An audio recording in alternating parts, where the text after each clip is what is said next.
Hello, my name is Wayne Perrey, the TV Carpenter. Welcome to Daily DIY. Today is a good one. This one is how to arrange picture hanging top tips. Now, this always goes down really well when we present this at the Idle Home Show. We always get a huge crowd. And the reason why I love doing this one is because I like rules. But who's to say that these rules are for you? You can hang your art however you like. Do whatever you like in your home. It's your home. But I think if you know the rules, then you know how to break them and you know why you're breaking them, and then you're making an informed decision. So this whole slideshow presentation is going to give you the top tips about how to arrange pictures and how to put them on walls and how to, how to aesthetically make the art sing, and so you can enjoy them even more. So picture hanging top tips. I've got to lean over and press the button. Okay. So center your hero picture 5 feet off the ground. Now, what I mean by that is your hero picture is normally your biggest piece of art. So if you've got a big wall, you're not going to put a piddly little piece of artwork on it. You're going to go big. Or if your collection of pictures, you're going to put the big one, there. What you need to do is most of your artwork, if you can hang it so the center of the art piece, not the top or the bottom, but right in the centre of the art piece, is at 5 feet high. And the reason why it's at 5 feet is they've worked out the average eye line of people in the UK is, 5 feet. So if you put it at 5 feet high all around your room, your artwork, it'll have a balance and people can view it and enjoy it the best.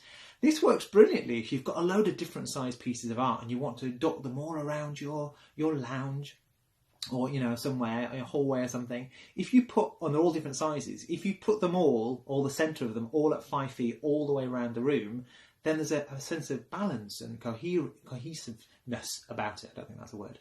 But, the eye naturally finds that. And what's interesting, as I'm going to be talking throughout all of these tips, is it's all about like a subconscious mind. It's all about why things feel comfortable when you go into a room and the artwork's displayed correctly, why it seems to sing, the artwork seems to sing. For example, a friend of mine, he moved into a new house with his heavily pregnant wife, and the in-laws put the artwork up. They were helping them move in, and they put all the artwork, but it was all just a little bit too high. It was all kind of just felt too high, and you couldn't really put your finger on it, but subconsciously something felt a bit wrong. So it's about that. It's about fighting that subconscious mind to make sure that you enjoy the artwork more. So hero picture, biggest one tends to be if you put your artwork at 5 feet off the ground, eye level, all the way around the room, the artwork can sing. But whoa, we're breaking the rules. So if you're in a room that's a seated room, so if it's a dining room, for example, the majority of the time you're going to be sitting at the table. So you're not going to be at eye level. Your eye level is dropped lower a little bit. So if you're in a particularly seated room, you can lower the artwork. So drop it a couple of inches because you don't want to be tilting your head up to look at artwork. You want to enjoy it at a lower level. So we've broken the first rule. When you're putting something above a sofa, or a bed, for example, a lot of people put the artwork and they put it too high. So what happens is, the gap between the top of the sofa and the bottom of the pictures, that tends to be really high, really big. And what happens is your eye is not looking at the whole thing as a collective. You're not looking at the pictures and the sofa collectively.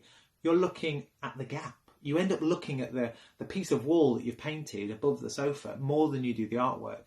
So the rule of thumb, or the rule of hand, is you put a hand distance apart from here to here, from the bottom of the sofa to the bottom from the top of the sofa, to the bottom of your artwork. You have that distance. That's enough distance to make it look right, the correct distance, but not too big a distance that actually all you do is focus on that. Interestingly, I remember working with Sophie Robinson on the Great Interior Design Challenge, and we were making over the house at the show house at the Idle Home Show, and I was brought in to put loads of pictures up, and I did this. There was a beautiful console table, and I put it there, and I put a piece of artwork on the console table, and I used my rule of hand, and it looked great. But then what she did, she says, well, we need to make that higher because I'm going to put a beautiful vase there with some flowers and like a big arched piece of flower. So once you put the vase there, it crashed the painting. It was too close. So then we moved it up. So the idea is about linking the whole space together. So again, you can break the rules, but just know why you're breaking the rules to mix it in. Just to say, Sophie Robinson has no rules with artwork, but she always makes it look amazing. So she'll probably disagree with all of this, but she's a good friend and she understands why I'm doing it. Yes, horizontal is the best way to view art generally.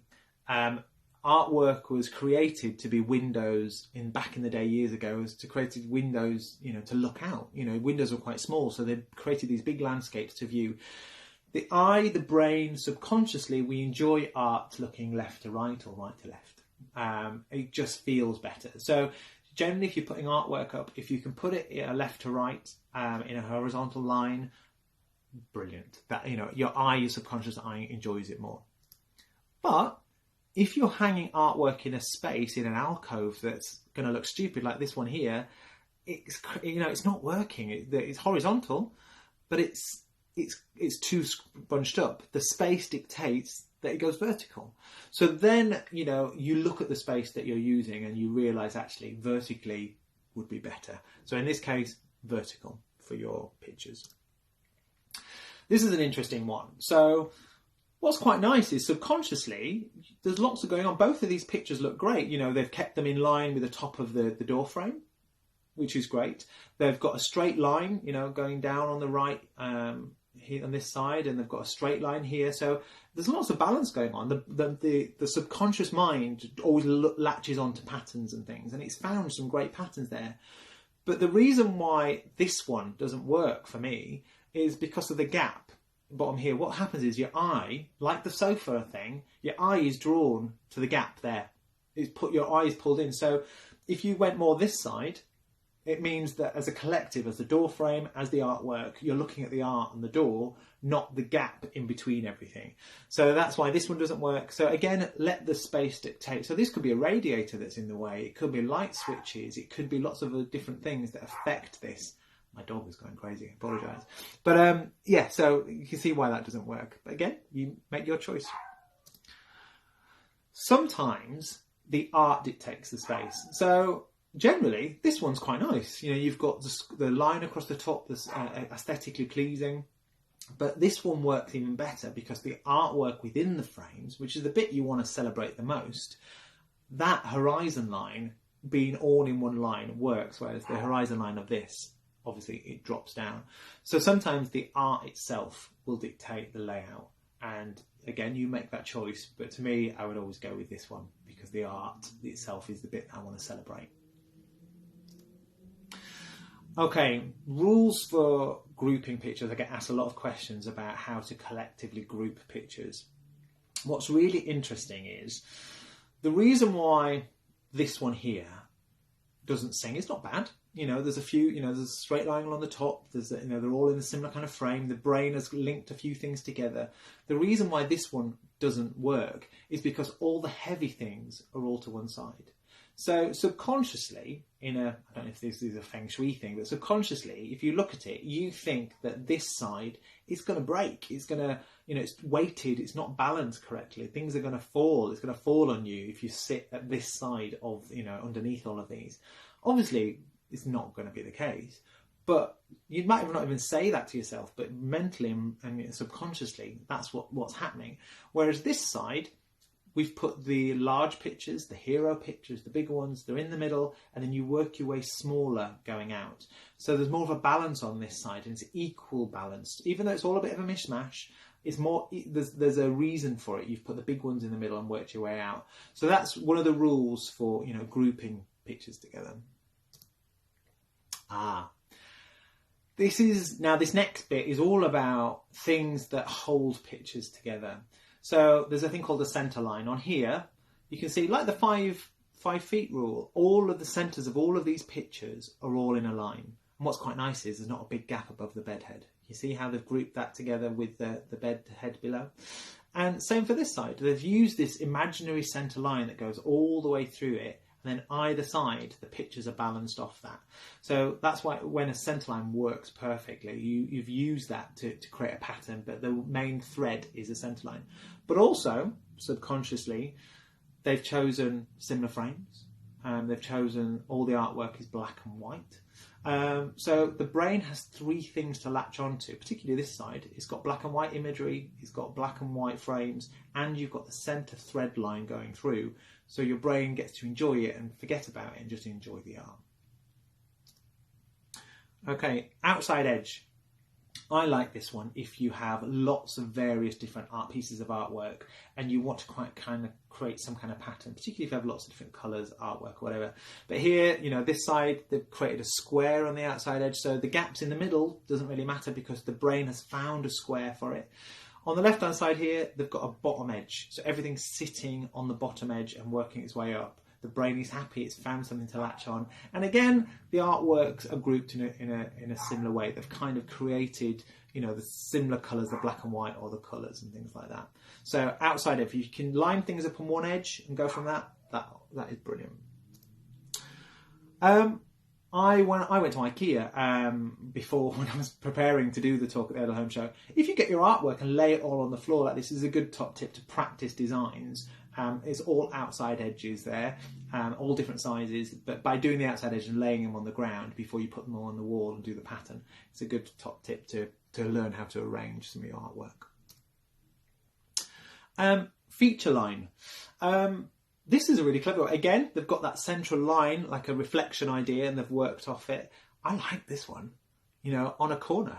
Who'd have thought it? But what they've done again, they've put the hero picture in the middle, and then they've worked their way out and used that corner, which is normally a dead space in a hallway, to create. So they've created some kind of pattern, some kind of form in there that helps with this. Another one that I should have mentioned, actually, again with Sophie Robinson, we were filming this morning and we were making over the green room, and she had a real collective mix of artwork, real mixed colours, the frames were different, the art was very different inside, the pictures were all very different, but she wanted some way of grouping them together. And what we did is she got me to paint a whole wall, so the whole wall was painted, and then we created a square box. So we painted a big box a different colour, so as in painted on a wall. We, you know, masking taped it all off and painted two very contrasting colours. And then within the centre box, we put the artwork all over. But by painting a box, by painting a square for the artwork to hang in, the artwork got to group together and got to be, you know, be in one. And it meant the art looked like it was purposely there and it looked perfect. As always, Sophie comes up with some amazing ideas. So that was a brilliant top tip. If you're really struggling to know how to put your artwork together, that's a good way of doing it as well. And the final one, the hero picture gallery wall. Again, a combination of lots of things. So the hero picture in here, 5 feet, eye level, in the middle, it's your biggest piece. Your hero is the one you want to sing, it's the biggest one. But what's brilliant here is the artwork's all very similar, it's black and white, the frames are black and white as well.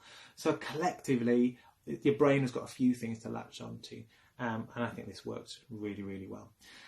I hope that was helpful. I hope you enjoyed that. Like, again, once you know the rules, you can break them. You can do whatever you like in your house. But I thought it was always worth passing on all the top tips that I've learned working on all the interior design shows and working with amazing people like Sophie Robinson and various different designers. If you have any questions, contact me, Wayne. Contact me on my webpage, which is thetvcarpenter.com. And don't forget, you can go on the DIY Doers page, Facebook group there, and you can ask any questions on there as well. If you've got any other DIY related questions, just go on there. Thank you for listening to the Daily DIY with me, Wayne Perrey, the TV Carpenter.